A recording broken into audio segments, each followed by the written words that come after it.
Sábado 24 de enero de 2026. Tres mensajes del Evangelio de hoy, tomado del Evangelio de San Marcos, capítulo 3, versículos del 20 al 21. En aquel tiempo, Jesús llega a casa y de nuevo se junta tanta gente que no los dejaba ni comer. Al enterarse su familia, vinieron a llevárselo porque se decía que estaba fuera de sí. Palabra del Señor. Gloria a ti, Señor Jesús. Amigos, hoy el Evangelio nos presenta un breve texto bíblico, 2 versículos solamente, pero de una profunda enseñanza. El Señor acababa de venir de un largo viaje apostólico donde había predicado, expulsado demonios, había hecho muchos milagros y por supuesto esto le había ganado muchos seguidores, pero también muchos enemigos. Y esos enemigos comenzaron a decir que este profeta de Nazaret se había enloquecido. Esto llegó seguramente a oídos de algunos familiares que vinieron a llevárselo para la casa porque consideraban que estaba loco. Vamos a meditar 3 mensajes de este Evangelio. Primero, necesitas una casa. Segundo, más celo apostólico. Tercero, te sientes incomprendido. Vamos con el primer punto. Necesitas una casa. El Evangelio comienza diciendo, en aquel tiempo Jesús llega a casa. Hasta aquí el texto. ¿De qué casa nos habla el texto bíblico? No es propiamente de la casa de Nazaret donde Jesús se crió. Recordemos que Jesús nació en Belén, pero se crió en Nazaret.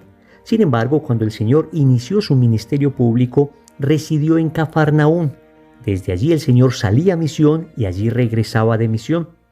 Y esto es bien bonito, porque digamos que el Señor regresa a su casa por una razón natural. Va a descansar. Después de un extenuante viaje apostólico, el Señor quiere regresar a descansar y a tener momentos de intimidad con sus apóstoles. Qué lindo esto. El Señor, cuando estaba predicando, haciendo milagros, sanando personas, expulsando demonios, pues le enseñaba a sus apóstoles con el ejemplo. Pero luego, en la intimidad de la casa, el Señor instruía con cuestiones más elevadas, más profundas, daba a entender qué significaban los signos que Él hacía a lo largo de las predicaciones. Les explicaba todo en la intimidad del hogar. Y esto de la casa es algo bien lindo porque todos necesitamos una casa. Todos necesitamos un hogar. Así es biológicamente, pero también así es espiritualmente. Y podemos decir que nuestra gran casa es la iglesia. Sí, amigos, la iglesia es nuestro hogar, es nuestra casa, es nuestra familia. Y luego, dentro de esta casa, podemos decir tenemos habitaciones muy concretas en las que podemos estar. Me refiero a las parroquias, a los grupos de oración, a los movimientos, a las comunidades. Familia, hoy un católico que quiera verdaderamente vivir su fe no se puede dar el lujo de estar solo. Un católico solo es un católico en peligro. Hoy es absolutamente necesario que tratemos de estar en comunidad. Repito, tu comunidad parroquial, tu comunidad apostólica, tu movimiento, tu grupo de oración, aquel lugar donde se congregan para crecer en la fe. Es que el apóstol San Pedro nos advirtió en su primera carta, en el capítulo 5, versículo 8, lo siguiente: sed sobrios y velad. Vuestro adversario el diablo ronda como león rugiente buscando a quien devorar. Lo repito, un católico solo es un católico en peligro. ¿Por qué es entonces importante tener como una casa espiritual, una comunidad para alimentarse?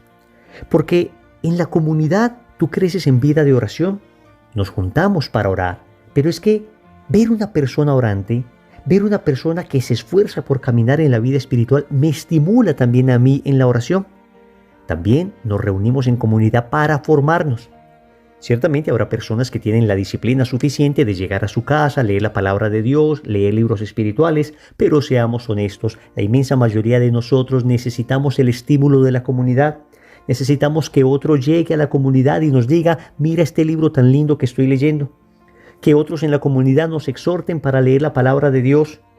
Necesitamos la comunidad para hacer apostolado.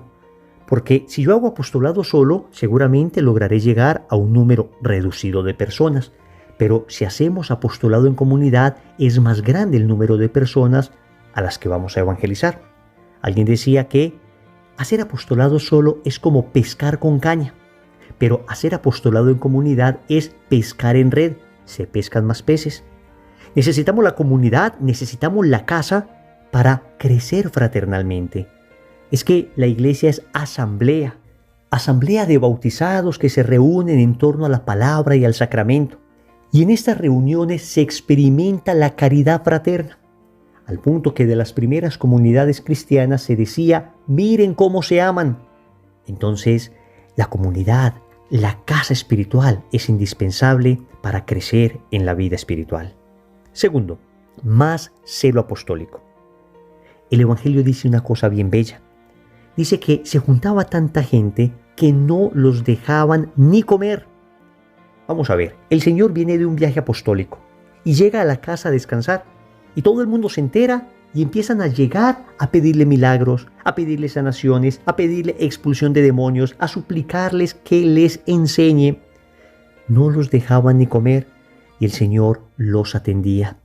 Hay otro bello pasaje también del Evangelio que nos habla de una ocasión en la que Jesús se fue con los apóstoles en un barquito a descansar y la gente empezó a verlos y salieron corriendo. Y cuando Jesús llegó finalmente al lugar donde iba a descansar, se encontró una enorme cantidad de personas y dice el Evangelio que el Señor tuvo compasión de ellos porque los vio como ovejas sin pastor. Esto nos habla del profundo celo apostólico que tenía Jesús, de cuánto importaban para él las almas. Esto del celo apostólico no es otra cosa que el deseo de ayudar a otros a llegar al cielo. Y es algo que desafortunadamente hemos perdido bastante como iglesia. Antes, pensemos en los misioneros que dejaban su casa, que dejaban su comodidad, que dejaban sus lujos y se iban a aquellas tierras recónditas, lejanas, incómodas, a idiomas que ni conocían, culturas completamente desconocidas, y daban su vida anunciando el Evangelio. Ese ardor apostólico, ese celo apostólico constituyó comunidades cristianas completas, vigorosas. Muchas de ellas después dieron frutos tan abundantes que gracias a estos primeros misioneros hoy nosotros podemos tener fe. Pero debemos reconocer con tristeza que hoy nos encontramos como iglesia en una crisis de celo apostólico. Hoy estamos demasiado cómodos, nos cuesta dificultad algún sacrificio el momento de evangelizar. Si no tenemos todos los recursos, entonces no nos lanzamos en búsqueda de almas por el Señor. Miren lo que hacía Jesús. Prefería dejar de comer, prefería incluso posponer una necesidad biológica tan vital como el alimento con tal de ayudar a otras personas. Esto tiene mucho que decirnos a nosotros, y es que de verdad ayudar a otros implica sacrificio. La caridad implica renuncias, implica salir de nuestra comodidad para ponerme en servicio de los demás. Más adelante Jesús dirá en el Evangelio de San Juan, capítulo 4, versículo 34, mi alimento es hacer la voluntad del que me ha enviado y llevar a cabo su obra.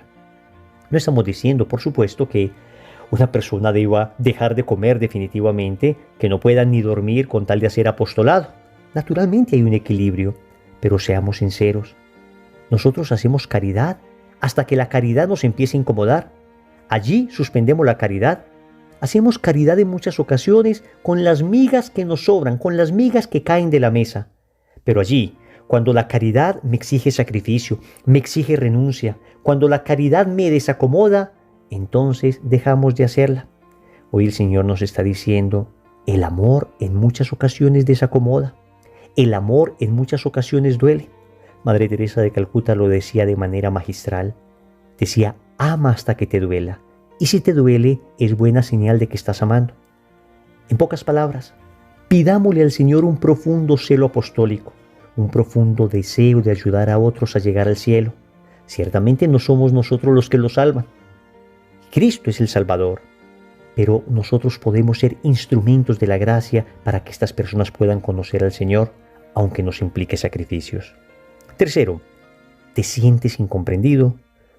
El Evangelio concluye diciendo que al enterarse la familia de Jesús, vinieron a llevárselo porque se decía que estaba fuera de sí. Otra traducción dice que se decía que estaba loco. Y esta es una realidad que muchos de nosotros hemos experimentado. La incomprensión de parte de los más cercanos, de parte de nuestros familiares, cuando empezamos los caminos del Señor. Por eso el Señor en el Evangelio de San Lucas, capítulo 4, versículo 24, nos advertía: en verdad os digo que ningún profeta es bien recibido en su patria. Es decir, la inmensa mayoría de veces, a los que más dificultad nos da para evangelizar es a nuestros propios familiares. Y eso es natural porque ellos nos conocen desde siempre, conocen nuestras debilidades, conocen también nuestras incoherencias. Por supuesto, en el caso de Jesús no era así, porque ni debilidades ni incoherencias tenía nuestro Señor, perfecto hombre y perfecto Dios. Pero sí había algunos de su familia que no terminaban de entender lo que hacía Jesús, mientras que había otros que por supuesto lo entendían perfectamente. Es el caso de la Santísima Virgen María. Ella entendía perfectamente lo que estaba sucediendo, porque en el Evangelio de Lucas, capítulo 2, versículo 34, se nos recuerda que cuando la Virgen María llevó a Jesús a presentarlo en el templo, el anciano Simeón le dijo a María: «Este está puesto para caída y elevación de muchos en Israel y para ser señal de contradicción». Entonces la Virgen María sabía, naturalmente, que el apostolado de Jesús iba a generar contradicción. Eso es lo que sucederá en tu familia. Algunos te apoyarán, algunos estarán felices de que empieces este camino de conversión, de que te estés consagrando a Jesús por María, de que estés cambiando de vida, y otros en cambio te dirán: «Estás loco, me gustaba más como eras antes, has perdido mucho la alegría». Es que al inicio de la conversión uno muchas veces tiene que purificar su temperamento, y esto puede parecer a los demás que estamos perdiendo la alegría cuando en realidad la estamos purificando.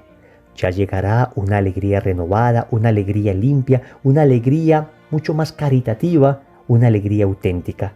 Pero ciertamente mientras estamos en ese proceso de purificación, pues nos van a criticar. Te quiero dar algunos consejos que me han servido, aunque no siempre los he aplicado a la perfección, pero estos me han servido para tratar de evangelizar a mi familia. Y el primero de ellos es nunca imponer el evangelio, nunca forzar a nadie a creer, a excepción de la situación que tiene un padre cuando debe educar a sus hijos en la fe. Y por supuesto que hay ocasiones donde, aunque el hijo no quiera rezar, sobre todo cuando están pequeños, pues hay que estimularlos para rezar. Y así como hay que ayudarles a que coman aunque no quieran mucho, también de la mejor manera hay que ayudarles para que oren, aunque en ocasiones no quieran mucho.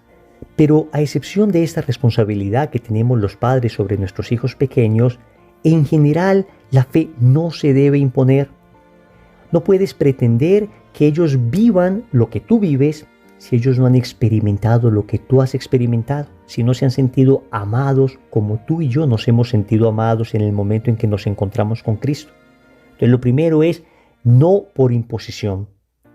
Un segundo consejo es establecer un plan de oración y mortificación por nuestros familiares. Vamos a orar el Santo Rosario, incluso de rodillas, pidiendo la conversión de los familiares. Vamos a ayunar los viernes a pan y agua pidiendo la conversión de nuestros familiares. Y si entre los nuestros ya hay algunos que van caminando, pidámosle a ellos que se unan a nosotros con estas prácticas de oración y de mortificación. Supliquemos a comunidades religiosas, a personas de vida espiritual que nos ayuden en ese proceso.